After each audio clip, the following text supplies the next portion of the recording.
జగన్మోహన్ రెడ్డి పాలనలో కడుక్కోవడానికి అవునా కాదా? నేనేమన్నా చాలా దారుణం. నేను చూశాను ఒక ఆర్టికల్, కర్నూలులో వారానికి ఒక రోజు స్నానం చేస్తున్నా, నీళ్లు లేకుండా పెళ్లిళ్ళు మానేశారు.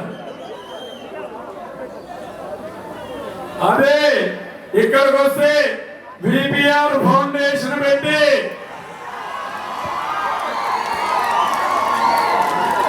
దగ్గర 150 గ్రామాల్లో పెట్టుబడి పెట్టి స్వచ్ఛందంగా మంచినీరు ఇస్తున్నటువంటి వ్యక్తి విపిఆర్. సంవత్సరం 2 కోట్ల రూపాయలు ఖర్చు పెట్టి మెయింటైన్ చేస్తున్నారు. ఒక వింగే పెట్టారు విపిఆర్. ఈయనకి ఆ ఏటు కథలు వచ్చాడు, కొత్తగా ఎక్కడి నుంచి ఊడిపడ్డాడు. పాపం నిన్న చూశారు ఆయన బాధ. మైక్ పెట్టుకుని అనౌన్స్ చేస్తున్నారు, మీకు బిర్యానీ పెడుతున్నాం, వాటర్ బాటిల్ ఉంది, ఇక్కడే ఉండండి. మన సార్ మాట్లాడతానంటే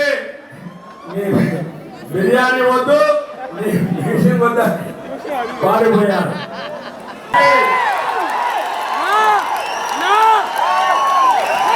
ఆరోగ్యం కోసం ఆరోగ్య రథం కూడా రన్ చేసిన వ్యక్తి. వీళ్ళు సేవాభావంతో పనిచేయడానికి ముందుకు వచ్చారు. అవతల వాళ్ళు దోపిడీ చేయడానికి వచ్చారు, ముందుకు వచ్చారు. ఎవరిని ఆశీర్వదిస్తారు మీరు అడుగుతున్నా మిమ్మల్ని. ప్రభాకర్ రెడ్డి గారిని, ఆయన సేవ తప్ప ఏమీ లేదు, ఒక పైసా కూడా ఆశించడు. ఆయన సంపాదించిన డబ్బులు మీకు సేవ చేసి మంచి పేరు తెచ్చుకోవాలని ఏకైక లక్ష్యంతో వచ్చిన వ్యక్తి ప్రభాకర్ రెడ్డి గారు. ఆయన వైఎస్ఆర్ కాంగ్రెస్ లో ఉన్నప్పుడు చాలా దేవుడు, ఇప్పుడు మాత్రం ఆయన మీద విమర్శలు. నీ ప్రవర్తన నచ్చకొచ్చారు. ఈ రోజు నేను చెప్తున్నా, తెలుగుదేశం పార్టీ మంచి వాళ్ళు ఎవరున్నా వారిని ప్రోత్సహించి ప్రజాసేవకు ఉపయోగించుకుంటామని చెప్పి మీకు తెలియజేస్తున్నా.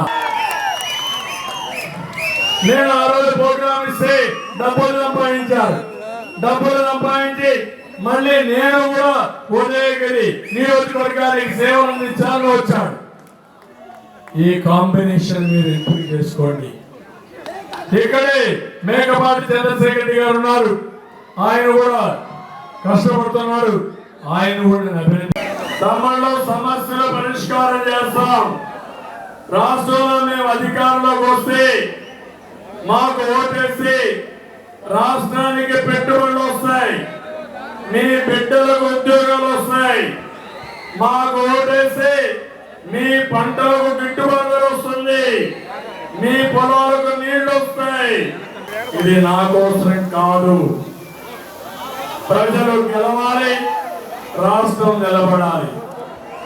ఇది మీ దేశం కూడా, ఇది నా ఒక్కడి బాధ్యత కాదు. నిన్న మొన్న మాట్లాడుతున్నాడు ఈ జగన్మోహన్ రెడ్డి, దినానికి ఒక మీటింగ్ అడ్రస్ చేసి అది కూడా తోడబుట్టితో వస్తే నేను అంట కాకుండా మీ దగ్గరికి వస్తున్నా. పెట్టి 160 సీట్లు గెలవడమే ధ్యేయంగా ముందుకు వచ్చా.